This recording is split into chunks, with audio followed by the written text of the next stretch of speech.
This is Ageless Discourse with Pastor Fred and Oluchi Chukwuonu.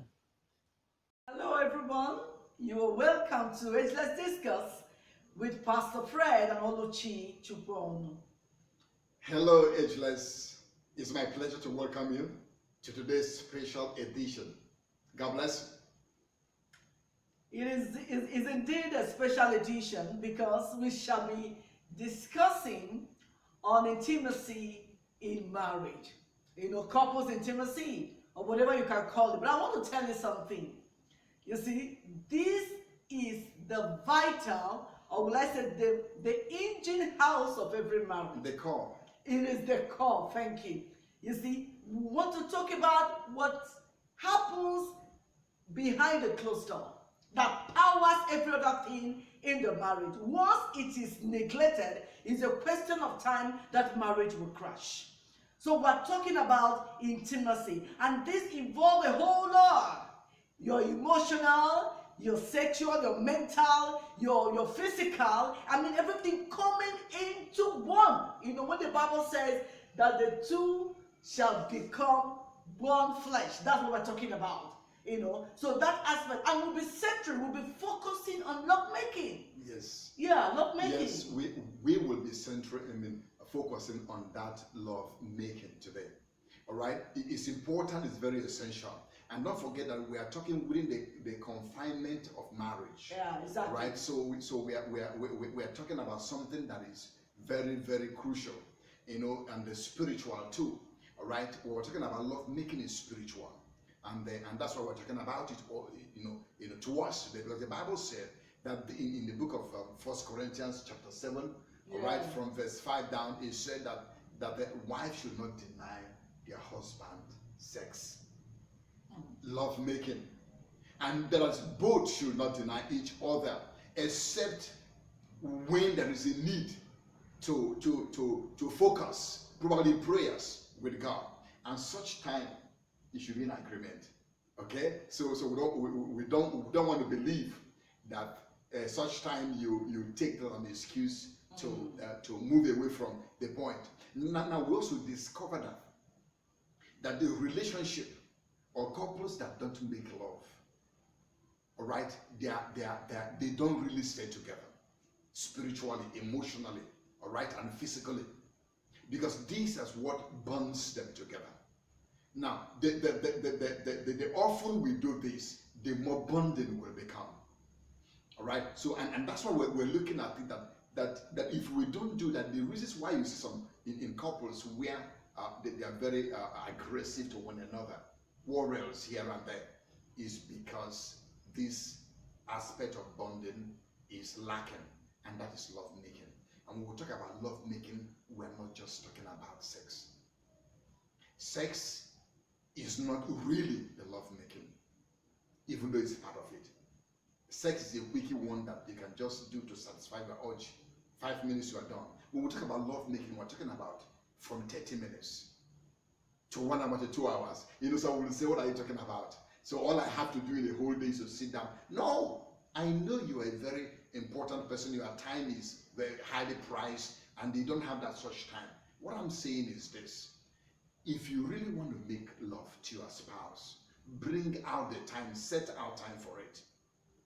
You can do it once in a week if you want. Maybe once in 2 weeks if that's what you desire. But the point is that the more we do this, the better.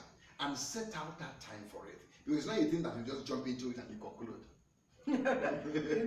That reminds me of one message I had one time where, love making or sexual intercourse is being coded as communion, communion service or fellowship, that you don't just jump and start eating the bread and drinking the wine without doing proper fellowship.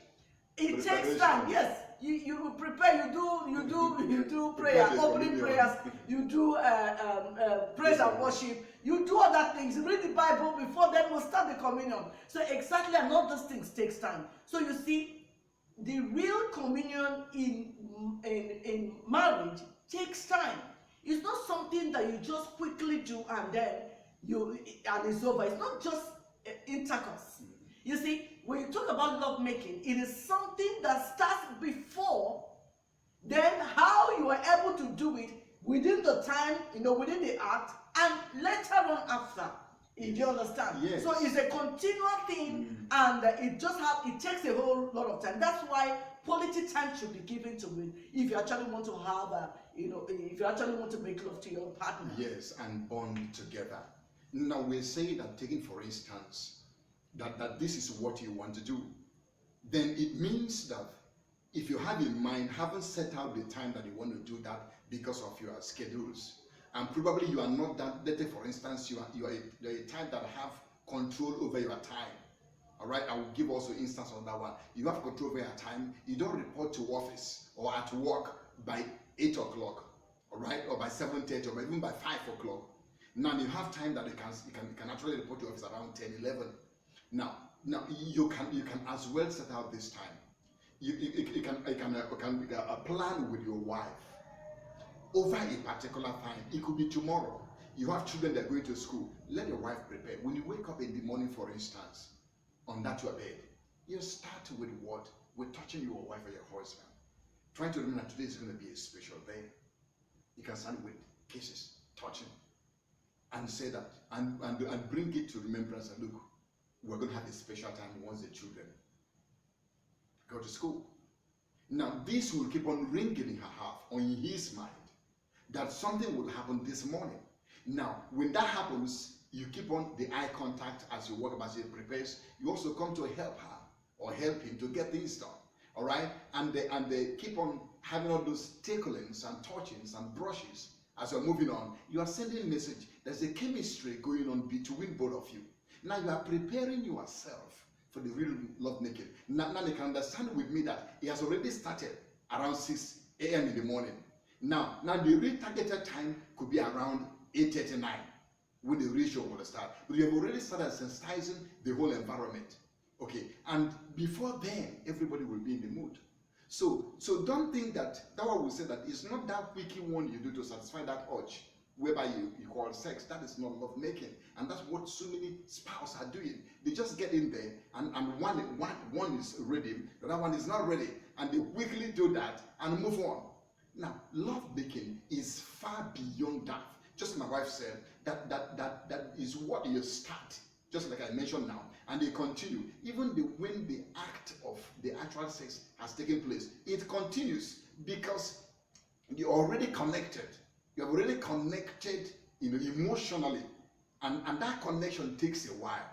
And I tell you that you will not regret having those moments. Yeah, you see, when you have a very good, intimacy, it reports in the family. Yes. You see, the joy, the peace.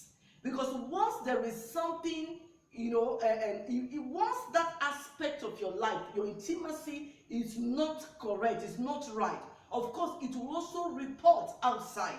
You see, when you come into those in such kind of family, you see a little thing will bring quarrel. You see friction here and there. So it's very, very important that you key in. When you talk about, of course, when you come to marriage, you can actually have sex. Depending on the time, it's allowed. As often as you want. You can also, have time to make love. But what we're saying that quality, that's when we talk about quality time, and we're in a time and in an age where time is not given to those things, because everybody's in a mad rush to accomplish one thing or the other, and you see families. You see marriages crashing. So these are the things that God has actually, ordained to bond couples together. Yes. And once we ignore it, we'll see that whatever we are building will not have a solid foundation to uphold them.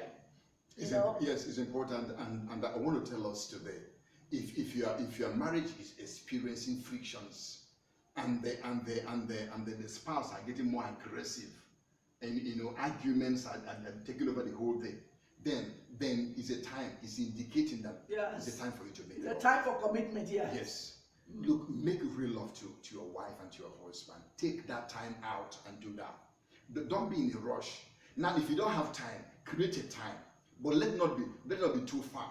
If you can do it weekly, beautiful. Sometimes people ask, how often can I make love to as my often partner? as possible. As often as possible. It depends on your, on your needs. It depends on your drive. Some people will say, okay, 3 times, some people will say 2 times. I will say, whatever is the most important thing that you satisfy each other. And again, if your home is not conducive, probably the health activities goes on in your home. Look, it's worth it to pay to go to a decent, good hotel and pay a room over a weekend, or a day, or a night. It's worth it. Invest in that. I'm telling you, the time you invest when you are together cannot be priced. It's a highly valued thing that we have to do. Take out that time and go and this get you connected to one another. Now, the experience you have during this period, it cannot easily be forgotten, because you're building and then you're reaching your emotional bank. And these are the things when you remember. All right, take out time to talk. Tell her how much you love her. Tell him how much you appreciate her, at that period of time. And that's why we say that when you stay together in that communion and in that love-making time, then the heart is connected. Yeah. No one can separate you. The heart is connected. And that's why we begin to say that I cannot stay without you. And when one partner that is not there for about a month, it looks like it's been there for more than 10 years. Because there'll be hunger to come together. So please, brethren, I'm telling us today, if there is anything we need, family, spouse, we need this love making that will bind our marriages together. One more thing is that I discovered that, when people, before they get married, there's that urge, there's that desire to come together, to have premarital sex. But what happens when they become married? It becomes an issue. Yes. I don't know if you understand. I believe that one time we'll discuss why women give a lot of excuses when it comes to this issue. There are a lot of things to talk about in sex in marriage. There are a lot of issues. Yes. But I pray that God will give us grace. You see, God has given you that boundary to have sex or to make love within the boundaries of marriage. And not being ashamed. And not being ashamed. You don't have any guilty conscience. Yes. If you are still shy about that, then something is wrong, which means both of you need to work. There is a work, because this is a thing they can discuss freely. This is a thing that they can sit down and talk about. Yeah. All right, without any limitation, any inhibition. Do you know that there are some couples that will stay like 2, 3, 4 years together under a roof without actually making love? They just cohabit. They are there because their children are there. You understand? Because they have children.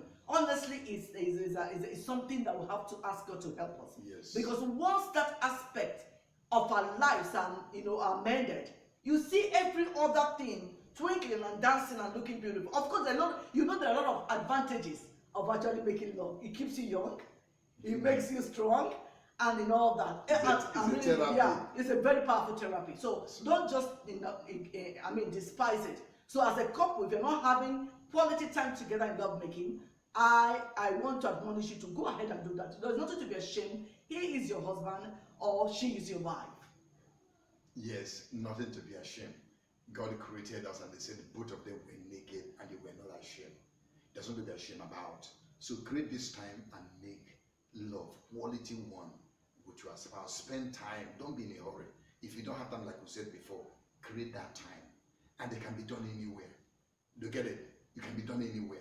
If the house is free and secure for both of you, it can be done in the sitting room. It can be done anywhere. There's no particular place and particular decision. Just have that freedom. The most important is to get connected together.